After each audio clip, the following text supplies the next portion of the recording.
నమస్తే. నేను మీ బాబీ వర్ధన్. బీబీసీ వాయిస్ ఛానల్లోని కామెంటరీ బాక్స్ కార్యక్రమానికి స్వాగతం. ఏ దేశమైతే విద్య, వైద్యం, సేద్యం రంగాలకు అత్యంత ప్రాధాన్యతనిస్తుందో ఆ దేశం సుభిక్షితంగా విరాజిల్లుతుంది. ఇది జగమెరిగిన సత్యం.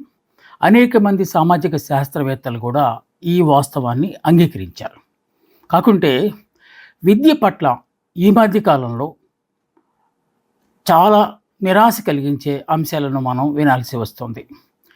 విద్య అనేది ప్రజాస్వామ్య దేశాల్లో ఉమ్మడి జాబితాలో ఉంటుంది. అంటే అటు కేంద్ర ప్రభుత్వము, ఇటు రాష్ట్ర ప్రభుత్వాలు సమన్వయంతో విద్యా వ్యవస్థ అనేది నడుస్తుంది. ముఖ్యంగా ఉన్నత విద్య అనేది ఈ ప్రాతిపదిక మీదుగా ముందుకు సాగుతుంది. మన దేశంలో ఒక అధ్యయనం ప్రకారం దాదాపు 1800 విశ్వవిద్యాలయాలు ఉన్నాయి.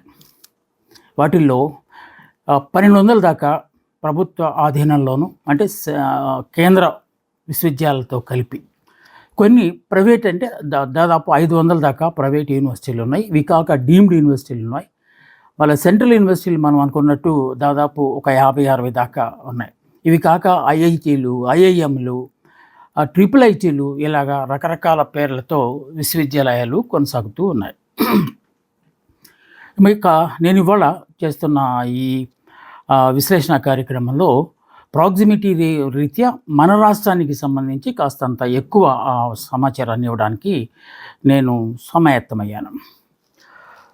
ఇటీవల కాలంలో మన ఆంధ్రప్రదేశ్లో యువ నాయకులు లోకేష్ గారు హెచ్ఆర్డి మినిస్ట్రీ తీసుకున్న తర్వాత కొన్ని సంచలనాత్మక నిర్ణయాలు తీసుకుంటారని అందరూ భావించారు. అందులో భాగంగానే ఖాళీగా ఉన్న విశ్వవిద్యాలయాలకు వైస్ ఛాన్సలర్ నియామకంలో పారదర్శకత పాటించి టాలెంట్ ఉన్న వాళ్ళని మాత్రమే నేను వైస్ ఛాన్సలర్గా నియమిస్తాను అని చెప్పి ఆయన చెప్పడం. అలాగే ఈ మధ్య కాలంలో 11 విశ్వవిద్యాలయాలకు కొత్తగా వైస్ ఛాన్సలర్లను నియమించారు. వారిలో కొందరు ఐఐటీల నుంచి వచ్చారు. దీనికి సంబంధించి మంత్రివర్గంలోనూ అలాగే అసెంబ్లీలోనూ మంత్రి లోకేష్ గారు చెప్తూ, ఇంతకంటే ఉన్నత విద్యకు కావాల్సింది ఏముంది, మెరికల్ లాంటి వాళ్ళని తీసుకొచ్చి నేను ఇక్కడ యూనివర్సిటీ స్థాయిలో వైస్ ఛాన్సలర్గా నియమించానని చెప్పి ఆయన ప్రచారం చేయటం, దాన్ని అధికార పక్ష సభ్యులు కూడా అభినందించటం సర్వసాధారణమే. ఎందుకు ఐఐటీల నుంచి తీసుకురావటం వల్ల అంత సంబరపడిపోతున్నారు? దీని వెనక కథ ఏంటి? ఐఐటీల నుంచి లేకపోతే ఐఐఎంఎల్ నుంచి, అంటే కేంద్ర స్థాయి సంస్థల నుంచి విశ్వవిద్యాలయాలకు వైస్ ఛాన్సలర్లను తీసుకొస్తే, అంటే రాష్ట్ర విశ్వవిద్యాలయాలకు వైస్ ఛాన్సలర్లను తీసుకొస్తే సమస్యలన్నీ పారిపోతాయా? అప్పటికే ఎన్నో సమస్యలతో స్వాగతం పలుకుతున్న వైస్ ఛాన్సలర్లు ఏ ఏ అంశాల పట్ల దృష్టి సారించాల్సి ఉంటుంది అనే అంశాన్ని కూడా మనం ఇక్కడ విశ్లేషణ చేయాల్సి ఉంది. మన రాష్ట్రంలో మొత్తం ప్రభుత్వ ఆధీనంలో దాదాపు 20 విశ్వవిద్యాలయాలు ఉన్నట్టు మనకు తెలుస్తుంది. అలాగే సెంట్రల్ యూనివర్సిటీస్ ఒక 3 ఉన్నాయి. ఇక ఐఐఎం ఒకటి ఉన్నది, అది కొంచెం బాగానే నడుస్తున్నట్టు ఉంది. వీటి సంగతి అలా ఉంచితే మనం ఎందుకు ఐఐటీలు, ఐఎంల మీద అంత క్రేజ్తో ఉంటాము? ఎందువల్ల అక్కడ అత్యంత ప్రావీణ్యత కలిగిన విద్యా వ్యవస్థ ఉంటుంది అని కనుక మనం కొంచెం లోతుగా పరిశీలిస్తే, అది కేంద్ర ఆధీనంలో ఉంటుంది కనుక ఏకాఏకి దానికి కావలసిన ఖర్చులు, ముఖ్యంగా అధ్యాపకులు, సుశిక్షితులైన అధ్యాపకులు, వారు డిగ్రీలు ఫారిన్లో చేశారా, ఇండియాలో చేశారా, అంటే మెరికల్ లాంటి వాళ్ళని, అంటే వడపోసి మంచి వాళ్ళని అక్కడ తీసుకుంటారనేది ఒకటి. అంటే అధ్యాపకులకు సంబంధించి ఇన్ఫ్రాస్ట్రక్చర్, మౌలిక సదుపాయాలు అత్యంత ఉన్నత స్థాయిలో ఉంటాయి. ఉదాహరణకు ప్రతి ఫ్యాకల్టీ మెంబర్కి ఒక ల్యాప్టాప్, అత్యంత విలువైన హై ఎండ్ కంప్యూటర్ సిస్టమ్ ప్రతి రూమ్లో ఉంటుంది. వారికి అదనంగా ఒక పిఏను, ఇలాగ కేవలం ప్రొఫెసర్కే, I'm not talking about vice chancellors, వాళ్ళకు కూడా అలాంటి అవకాశాలు ఉంటాయి. ఇక పరిశోధనకు సంబంధించి ల్యాబ్లు, పరికరాల విషయంలో ఎప్పటికప్పుడు అప్డేట్ అవుతూ ఉంటారు. అలాగే సిలబస్ విషయంలో, పాఠ్యాంశాల అంశంలో కూడా ఏళ్ల తరబడి వెయిట్ చేయకుండా ఏది కొత్త ఆవిష్కరణ జరిగితే ఆ ఆవిష్కరణను సిలబస్లో యాడ్ చేసే ఒక వెసులుబాటు కేంద్రీయ సంస్థలకు ఉంటుంది. అంటే ఐఐటీలకు, ఐఐఎంలకు ఉంటుంది. ఇక ఫండ్స్ అసలు కొరతే ఉండదు. డైరెక్ట్గా సెంట్రల్ గవర్నమెంటే అది కేటాయిస్తుంది కనుక వాళ్ళకి కొరత ఉండనే ఉండదు. ఇక ప్రాజెక్టులు, వాటికి ఉన్న పేరు రీత్యా ఐఐటి ఖరగ్పూర్, ఐఐటి చెన్నై, ఇలాగా కొన్ని కొన్ని కేంద్రీయ సంస్థలకు ఫండ్స్‌కి ఎలాంటి అవరోధం లేకపోయినా ఇలాగా ప్రాజెక్టులు రీచ్ అయ్యి కూడా వాళ్ళు 10,00,00,000, 20,00,00,000 ప్రాజెక్టులని ఎక్కడ వాళ్ళు గనక ప్రతిపాదనలు చేస్తే వాటికి తప్పనిసరిగా నిధులొస్తాయి. సో, అక్కడ మరి విద్యార్థులను ఎలా తీసుకుంటారు? మళ్ళా జాతీయ స్థాయిలో ఒక పరీక్ష నిర్వహించి, ఆ పరీక్షలో మంచి ర్యాంకులు వచ్చిన వాళ్ళనే తీసుకుంటారు. అలాగే రాష్ట్రాల స్థాయిలో నిర్వహించే ఎంసెట్ అలాంటి వాటి నుంచి కూడా టాప్‌లో ఉన్న స్టూడెంట్స్ అందరూ ఐఐటీలకి, ఐఐఎంలకి వెళ్తూ ఉంటారు. అది ఇదంతా చరిత్ర. ఇప్పుడు దాకా కొనసాగుతున్న యంత్రాంగం అదే. ఇప్పుడు గనక మనం ఐఐటీలు, ఐఐఎంలను కనుక చూస్తే అక్కడక్కడ తప్ప మినహా కొన్ని చోట్ల అధ్యాపకుల లేమి వాళ్ళని కూడా కొంచెం ఇబ్బంది పెడుతున్నట్టే ఉన్నది. ఈ మధ్య కాలంలో ఇందాక మనం చెప్పుకున్నట్టు ఏ 3 రంగాలకు ఎక్కువ ప్రాధాన్యత ఇస్తే ఆ దేశం సుభిక్షితంగా ఉందని చెప్పుకున్నామో వాటిలో ముఖ్యమైనది ఉన్నత విద్య అనుకుంటే ఉన్నత విద్య ఔన్నత్యం మెల్లమెల్లగా కోల్పోతున్నట్టే మనకు కనిపిస్తూ ఉన్నది. అంటే ప్రాధాన్యత అంశంగా ఉన్నత విద్యను పరిగణించట్లేదేమో అనే అనుమానం వచ్చేలాగా మనకు అనిపిస్తుంది ఇప్పుడున్న మనకి స్టాటిస్టిక్స్ కనుక చూస్తే. నేను ఇందాక చెప్పినట్టు ఆంధ్రప్రదేశ్కి సంబంధించి 20 విశ్వవిద్యాలయాలు మనకున్నాయి. అంటే దాదాపు 12,000 మంది అధ్యాపకులు మనకి అవసరం ఉంటుంది. కానీ ఆశ్చర్యకరమైన అంశం ఏంటంటే దీనిలో కనీసం 20% మంది అధ్యాపకులు కూడా రాష్ట్రం మొత్తం మీద లేదు. సీనియర్ ప్రొఫెసర్లు రిటైర్ అయిపోతున్నారు, కొత్త వాళ్ళను తీసుకోవటం లేదు. అలాగే నెక్స్ట్ ఇయర్ మళ్ళీ సీనియర్లు రిటైర్ అవుతున్నారు, కొత్త వాళ్ళను తీసుకోవటం లేదు. ర్యాంకులు రావాలి, వరల్డ్ క్లాస్ యూనివర్సిటీ జాబితాలో మన యూనివర్సిటీలు కూడా ఉండాలి, దేశంలో ర్యాంకింగ్లు ఇచ్చే సంస్థ NIRF అలాంటి వాటిల్లో టాప్ 10లో ఉండాలి. ఇలాగ ఎన్నెన్నో ఆశలు ఆకాంక్షలు పెట్టుకున్న మనము కనీస సదుపాయాలు లేకుండా ఎలాగ ముందుకు వెళ్తాం అనేది ఇది పెద్ద చిక్కు ప్రశ్నలాగా మన ముందు కనిపిస్తోంది. ఇందాక నేను చెప్పినట్టు యూనివర్సిటీల స్థాయి ఇప్పుడు మనకి కేంద్రీయ విశ్వవిద్యాలయాలు 2 ఇచ్చారు. అంటే కేంద్రీయ విశ్వవిద్యాలయాలు కనుక ఇస్తే అది ఏదో పెద్ద బ్రహ్మ పదార్థం లాగా మనం భ్రమించాం కొంతకాలం. మన రాష్ట్రానికి ఒక ట్రైబల్ సెంట్రల్ యూనివర్సిటీ అనేది ఇచ్చారు.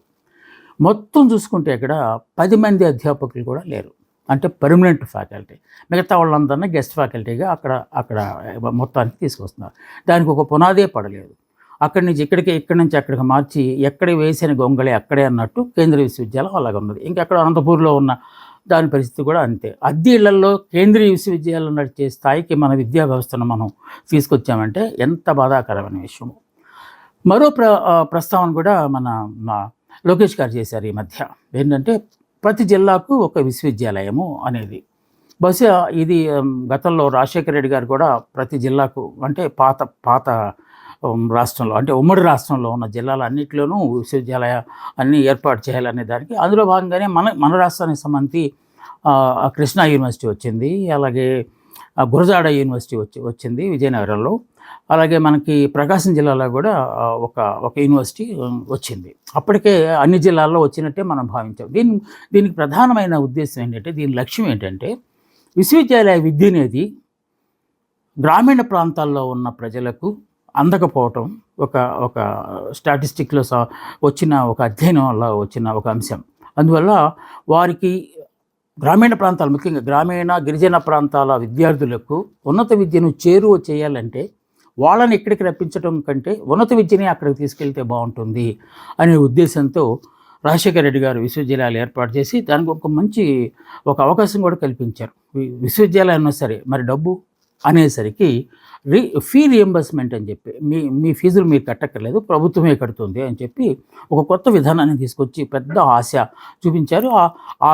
ఆ క్రమంలోనే చాలామంది గ్రామీణ గిరిజన ప్రాంతాల విద్యార్థులు విశ్వవిద్యాలయాలకు వచ్చి చదువుకొని మంచి ఉద్యోగాలు కూడా సంపాదించారు. ఆ తర్వాత మెల్లగా డిటరేషన్ స్టార్ట్ అయిపోయింది. ఇప్పుడు లోకేష్ గారు మళ్ళీ ప్రతి జిల్లాకు విశ్వవిద్యాలయాన్ని ఇస్తాను అనడంలో ఆంతర్యం ఏంటంటే, ఇప్పుడు మనకు మళ్ళీ జిల్లాల సంఖ్య పెరిగింది కనుక కొన్ని జిల్లాల్లో విశ్వవిద్యాలయాలు లేవు కనుక అక్కడ కూడా మేము స్థాపించబోతున్నాం అనేది. ఇప్పుడు లోకేష్ గారికి మనం వేయాల్సిన ఒక ప్రశ్న ఏంటంటే, విశ్వవిద్యాలయాల సంఖ్య పెంచుకుంటూ వస్తున్నారు, బాగానే ఉంది. అందులో అధ్యాపకుల ప్రస్తావన వచ్చింది కనుక యూజీసీ నిబంధనల ప్రకారం ఒక విశ్వవిద్యాలయంలో ఒక విభాగం కనుక ప్రారంభమైతే, ముఖ్యంగా సామాజిక శాస్త్రాలకు సంబంధించి ప్రారంభమైతే ఆ విభాగంలో, అంటే ఒక డిపార్ట్మెంట్లో 1+2+4 అనే ఒక ఫార్ములా ఫాలో అవ్వాలి. అంటే ఒక ప్రొఫెసరు 2 అసోసియేట్ ప్రొఫెసర్లు, 4 మంది అసిస్టెంట్ ప్రొఫెసర్లు ఉండాలి. అంటే కనీసం 7 మంది ఉండాలి. ఉంటే తప్ప అది విశ్వవిద్యాలయం కాదు అని. యూనివర్సిటీల్లో ఇప్పుడున్న పరిస్థితి కనుక మనం పరిశీలిస్తే ఏ విశ్వవిద్యాలయంలో, మన రాష్ట్రంలో ఉన్న 20 విశ్వవిద్యాలయాల్లో ఏ ఒక్క విశ్వవిద్యాలయంలో కూడా ఈ ఫార్ములా అనేది లేనే లేదని నిక్కచ్చిగా మనం చెప్పవచ్చు. మరి ఎలా రన్ చేస్తున్నారు ఇవన్నీ? అప్పుడెప్పుడో 1994లో అనుకుంటా ఒకసారి మెగా రిక్రూట్మెంట్ జరిగింది. విశ్వవిద్యాలయాలకు కొత్త అధ్యాపకులు వచ్చారు. ఆ తర్వాత అరకొరగా చేస్తున్న నియామకాలు తప్ప ఇప్పటిదాకా నియామకాలు జరిగిన జాడలే మనకు కనిపించట్లేదు. రిటైర్ అయిపోతున్నారు, కొత్తగా వేకెన్సీలు వస్తున్నాయి. మధ్యలో ఇంకో కొత్త విధానాన్ని తీసుకొచ్చారు. ఎక్సెస్ స్టాఫ్ ఉన్నారేమని చెప్పి అనుమానం వచ్చి గత ప్రభుత్వం అంటే చంద్రబాబు నాయుడు గారి ప్రభుత్వం అంటే 14లో అనుకుంటాను, రేషనలైజేషన్ అని చెప్పి ఒక కొత్త విధానాన్ని తీసుకొచ్చింది. ఎక్కడైనా ఎక్కువ మంది ఫ్యాకల్టీ ఉంటే ఆ ఫ్యాకల్టీలో వచ్చిన శాంక్షన్ పోస్టులను వేరే డిపార్ట్మెంట్కి చేయటం, మొత్తానికి ఎంతమంది కావాలి అనే దాని మీద ఒక అధ్యయనం చేయించి ఒక నివేదిక కూడా సమర్పించారు. దాని ప్రకారం దాదాపు 1500 మంది, తక్షణం 1500 మంది అధ్యాపకులు కావాలని చెప్పి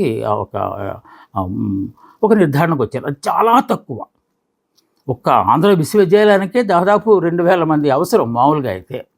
ఒకప్పుడు ఆంధ్ర విశ్వవిద్యాలయం పేరు చెప్పుకుంటే ప్లేస్మెంట్ల విషయంలో కానీ, లేకపోతే దానికి ఉన్న పేరు కానీ, ప్రతిష్ట కానీ చూస్తే ఆశ్చర్యం వేస్తుంది. విదేశాల్లో కూడా వీఆర్ ఫ్రమ్ ఆంధ్ర యూనివర్సిటీ అంటే అదొక ప్రైడ్గా ఫీల్ అయ్యే అవకాశం ఉంది. ఉదాహరణకు కామర్స్ అండ్ మేనేజ్మెంట్ డిపార్ట్మెంట్ తీసుకుంటే అక్కడ బోర్డు మీద 72 పేర్లు ఉన్నాయి. అంటే హమాహిమీలైన అధ్యాపకులు అక్కడ పనిచేస్తున్నారు. ఇప్పుడు కనుక అక్కడికి వెళ్ళి మనం చూస్తే 6-7 మాత్రమే పనిచేస్తున్నారు. అలాగే హిస్టరీ అండ్ ఆర్కియాలజీ, ఎందుకంటే సివిల్ సర్వీసెస్లో ఎక్కువ మంది హిస్టరీ ఆప్షన్ తీసుకుంటారు కనుక దానికి అత్యంత ప్రాధాన్యత ఉంది.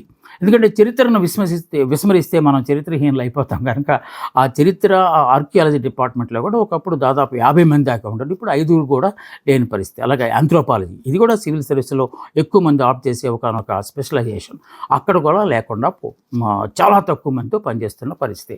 ఇలాగా కనీసం యూజీసీ నిబంధనల ప్రకారమైన ఫ్యాకల్టీ లేకుండా రన్ చేసుకుంటూ వస్తే ర్యాంకుల కోసం మనం ఆశించడం అనేది ఎంత అత్యాసో మనం ఇప్పుడు గమనించవచ్చు. ఇక గెస్ట్ ఫ్యాకల్టీ అనే ఒక కొత్త దాన్ని తీసుకొచ్చారు. అంతకుముందు కాంట్రాక్ట్ లెక్చర్స్ అని చెప్పి కొంతమందిని పెట్టారు.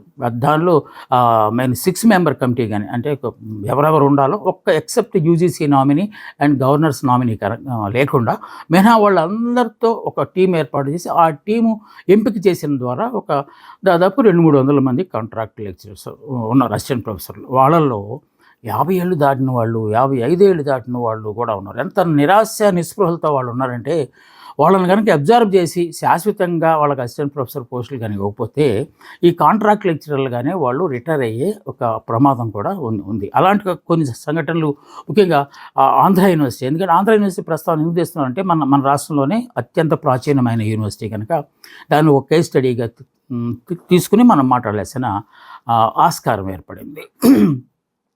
అలా కొంతమంది ఉంటే ఇంకా వాళ్ళు కూడా చాలా తక్కువ కింద లెక్క. అందుకని వయా మీడియా లాగా మధ్య కొంతమందిని తీసుకొచ్చి వాళ్ళకి పేరు ఏమి పెట్టారంటే గెస్ట్ ఫ్యాకల్టీ, అంటే అతిథి అధ్యాపకులు అని పేరు పెట్టారు. పేరుకే వాళ్ళు అతిథులు, కానీ వాళ్ళు ఒక పర్మనెంట్ ఫ్యాకల్టీ ఏం పనులు చేస్తారో ఆ పనులన్నీ చేస్తారు. సో వాళ్ళు టీచింగ్ చేస్తారు, వాళ్ళు ఇన్విజిలేషన్కి వెళ్తారు, ఒకవేళ ఇస్తే ఒక పేపర్ వాల్యుయేషన్ చేస్తారు. మిగతా ఏ పనులు ఉన్నా కూడా ఆ విశ్వవిద్యాలయం ఆ డిపార్ట్మెంట్కి సంబంధించి అన్ని పనులు వాళ్ళు చేస్తూనే ఉన్నారు. కానీ వాళ్ళకి ఇచ్చే పారితోషికం మాత్రం విచిత్రంగా ఉంటుంది. అది యూజీసీ నామ ప్రకారమే వాళ్ళకి ఇస్తారు. మ్యాక్సిమం 2 సబ్జెక్టులు మాత్రమే చెప్పాలి. ఒక్క సబ్జెక్టుకు 45,000 చొప్పున 90,000 రూపాయలు ఇస్తారు. ఈ 90,000 రూపాయలు ఒక మంత్ కాదు, ఇది 3 నెలలు పట్టవచ్చు, 4 నెలలు పట్టవచ్చు.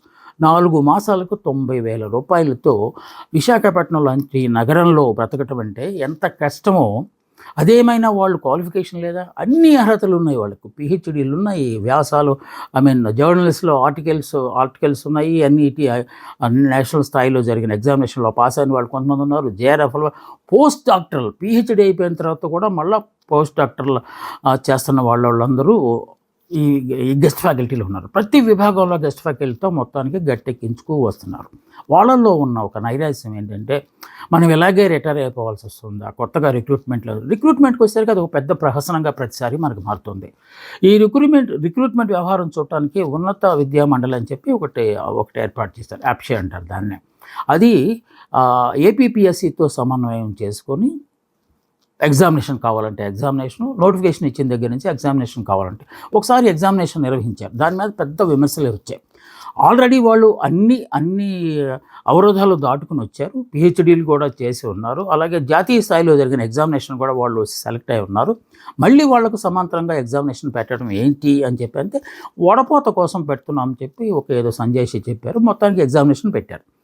అనేక అవకతవకలతో ఆ పరీక్ష నిర్వహించడంతో ఆ పరీక్ష నిర్వహణ మీద కొంతమంది కోర్టుకు వెళ్ళారు. అది క్యాన్సిల్ అయిపోయింది. మళ్ళీ ఎప్పుడు వస్తుందో చెప్పలేని పరిస్థితి. ఏ విధానంతో మళ్ళీ ఎగ్జామినేషన్ పెడతారో కూడా తెలియని పరిస్థితి. సో ఈ లోపు వీళ్ళది ఏజ్ బార్ అయిపోతూనే ఉంది. ప్రతి ఓళ్ళల్లో నైరాశ్యం కొట్టవచ్చినట్టు ఆ అరకొర జీతాలతోనే ఫ్యామిలీని పోషించుకోవాలి, బిడ్డలను చదివించుకోవాలి, ఎంతో ఆశగా ఎదురు చూస్తున్న వాళ్ళ ఆశల మీద మనము నీళ్లు పోస్తున్నామేమో. ఉన్నత విద్యను ఇంత తీవ్ర నిరాదరణకు కారణం ఏంటి అంటే అనేక రాజకీయ కారణాలు. ఇందాక మనం చెప్పుకున్నట్టు కోర్టు కేసుల ద్వారా ఈ నియామకాలను ఆపేసే కొంతమంది. మొన్న కూడా లోపభూయిష్టంగా వచ్చిందని చెప్పి గ్రూప్ ఎగ్జామినేషన్లో రాష్ట్ర విధానం ఎస్టీలకు మహిళలకు సరిగా రాలేదు. అవన్నీ ముందే తెలుసు కదా.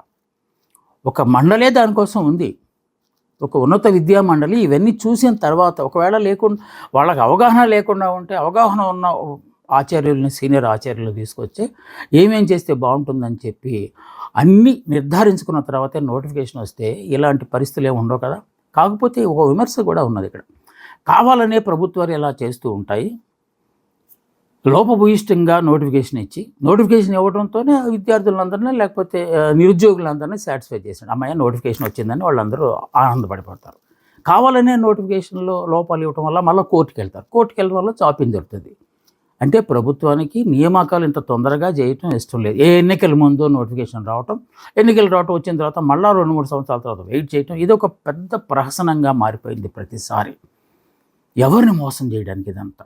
ఇందాక మనము కాంట్రాక్ట్ లెక్చరర్లు అనుకున్నాం. ఒకే యూనివర్సిటీ అంటే ఒకే రాష్ట్రంలో మనకేంటి ఏపీ యూనివర్సిటీస్ యాక్ట్ అని ఒకటి ఉంటుంది. అంటే రాష్ట్రానికి సంబంధించి అన్ని విశ్వవిద్యాలయాలు ఆ చట్ట పరిధిలోని పనిచేయాల్సిన అనే ఒక విధానం. దాని ప్రకారం ఎక్కడ ఈ కాంట్రాక్ట్ లెక్చరర్లు లేకపోతే గెస్ట్ లెక్చరర్లు నియామకం ఉంటే వేతనాల విషయంలో కానీ వాళ్ళకు కల్పించాల్సిన సౌకర్యాల విషయంలో కానీ సమానంగానే ఉండాలి కదా. అలాగే ఏం లేదు. కొన్ని విశ్వవిద్యాలయాల్లో కాంట్రాక్ట్ అధ్యాపకులకు పిహెచ్డీలకు గైడెన్స్ ఇచ్చే అవకాశం ఇస్తున్నారు. అలాగే విభాగాది అధిపతులుగా కూడా ఇస్తున్నారు. బోర్డ్ ఆఫ్ స్టడీస్లో కూడా మెంబర్లుగా ఇస్తున్నారు. మరికొన్ని విశ్వవిద్యాలయాల్లో వాళ్ళని పూర్తిగా అంటరాని వాళ్ళగా చూస్తున్నారు. వీళ్ళు దేనికి పనికిరారు, వీళ్ళు ఇలాంటి వాటికి ఇవ్వడం లేదు, ఎందుకంటే అది పర్మనెంట్ ఉద్యోగం కాదు కదా, మీరు ఇస్తే కదా పర్మనెంట్ అయ్యేది. సో ఇలాంటి అనేక ప్రశ్నలు వస్తూ ఉన్నాయి. అధ్యాపకులు మెయిన్ థింక్ దీనికి ఏ విశ్వవిద్యాలయానికైనా అధ్యాపక బృందం అంటే స్టాఫ్ అనేది చాలా పటిష్టమైన విధానం కింద మనం తీసుకోవాల్సి ఉంది. ఒకవేళ మీకు అధ్యాపక బృందం తక్కువగా ఉంటే మనం చాలా కోల్పోవాల్సి వస్తుంది. ముఖ్యంగా యూజీసీ నుంచి వచ్చే ఫండ్స్ పూర్తిగా రావు. అలాగే యూజీసీ ప్రాజెక్టులు ఉంటాయి. ప్రొఫెసర్ స్థాయి వ్యక్తి ఉంటే తప్ప ప్రాజెక్ట్ పెట్టాలి. ఇప్పుడు ఈ అరకొర జీతాలు తీసుకుంటున్న హైలీ క్వాలిఫైడ్ పీపుల్ ఉన్నప్పటికీ వాళ్ళు ప్రాజెక్టుగా అప్లై చేసుకోవడానికి అవకాశం లేదు, వాళ్ళకి ఎలిజిబిలిటీ లేదు. ఎందుకంటే కొన్ని యూజీసీ నిబంధనలే ఇలాంటి వాటికి అడ్డంకిలుగా మారుతూ ఉంటాయి. కనుక డిపార్ట్మెంట్లు పూర్తిగా కింద డౌన్ వెళ్ళిపోవడానికి ప్రధానమైన కారణం ఏంటంటే అధ్యాపకులు లేకపోవటం. అలాంటి అధ్యాపకులు లేనప్పుడు పరిశోధన, అంటే విశ్వవిద్యాలయం అంటే కేవలం బోధనే కాదు, పరిశోధన చాలా ముఖ్యమైనది, ప్రాజెక్టులు చాలా ముఖ్యమైనవి, కన్సల్టెన్సీస్ చాలా ముఖ్యమైనవి. ఇవన్నీ లేకుండా స్టాఫ్ లేకుండా ఇవన్నీ ఎక్కడ జరుగుతాయి? సో ముఖ్యమైనది అధ్యాపకులు ఎంపిక చేయటం అనేది. ఈ 3 స్థాయిలు ఇందాక మనం చెప్పిన 1+2+4 అనే ఫార్ములాను ప్రతి డిపార్ట్మెంట్లో, నేను ఇందాక చెప్పింది కేవలం సామాజిక శాస్త్రాలకు సంబంధించిన మాత్రమే. ఇక సైన్స్, టెక్నాలజీ, ఇంజనీరింగ్ విషయంలో స్పెషలైజేషన్స్ ఉంటాయి. అక్కడ కూడా ఈ 1+2+4 అనేది వర్తించదు. అక్కడ దాదాపు ఒక్కొక్క డిపార్ట్మెంట్లోనే 20 మంది దాకా అధ్యాపకులు ఉంటే తప్ప ఆ విభాగం సంపూర్ణంగా కొనసాగదనేది కూడా ఒక అధ్యయనం ప్రకారం తెలుస్తుంది. ఎన్నాళ్ళు ఈ అతిథి అధ్యాపకులతో విశ్వవిద్యాలయం లాగిస్తారు? మనం తీసుకొచ్చాం, గొప్ప గొప్ప వైస్ ఛాన్సలర్లను తీసుకొచ్చి మనం ఆ సీట్లు కూర్చోబెట్టాం. ఆయన ఒక్కడే మొత్తం చూడడు కదా, అధ్యాపకులు కావాలి కదా. కనుక ఇప్పుడైనా సరే ఇది సరైన సమయం. ఎటు మంచి నిర్ణయం ఒకటి తీసుకున్నారు, గొప్ప వాళ్ళని తీసుకొచ్చి విశ్వవిద్యాలయాల వైస్ ఛాన్సలర్గా చేశారు. అదే కోణంలో ఈ అతిథి అధ్యాపకులుగా, కాంట్రాక్ట్ లెక్చరర్లుగా ఉన్న వాళ్ళందరినీ ఒక ఏదో ఒక దామాషా ప్రకారం వెయిటేజీ ఇచ్చి వాళ్ళను ముందు పర్మనెంట్ చేసి ఆ తర్వాత మీరు కావాలనుకున్న ఎంపిక కార్యక్రమం కనుక చేయగలిగితే ఉన్నత విద్య ఔన్నత్యం తగ్గకుండా ఉంటుందనేది ఎంతోమంది సామాజిక శాస్త్రవేత్తలు, లేకపోతే మేధావులు, విద్యావంతులు చెప్తున్న ఒకానొక సూచన. ఈ సూచన ప్రభుత్వానికి నచ్చుతుందని, తప్పనిసరిగా ఎన్నో ఏళ్లగా ఆశతో ఎదురు చూస్తున్న అధ్యాపకులకు ఒక పూర్తి స్థాయిలో తమ సామర్థ్యాన్ని నిరూపించుకునే అవకాశం కల్పిస్తారని ఆశిస్తూ ఆచార్య దేవోభవ అనే దానికి అర్థాన్ని వ్యర్థం కాకుండా చూస్తారని చెప్పి నేను భావిస్తున్నాను. ఇది ఇవాల్టి విశ్వవిద్యాలయాల తాలూకు డొల్లతనాన్ని బయటపెట్టే విశ్లేషణ. నమస్తే. మళ్ళీ మరో అంశంతో మీ ముందుకు వస్తాను. మీ బాబీ వర్మ.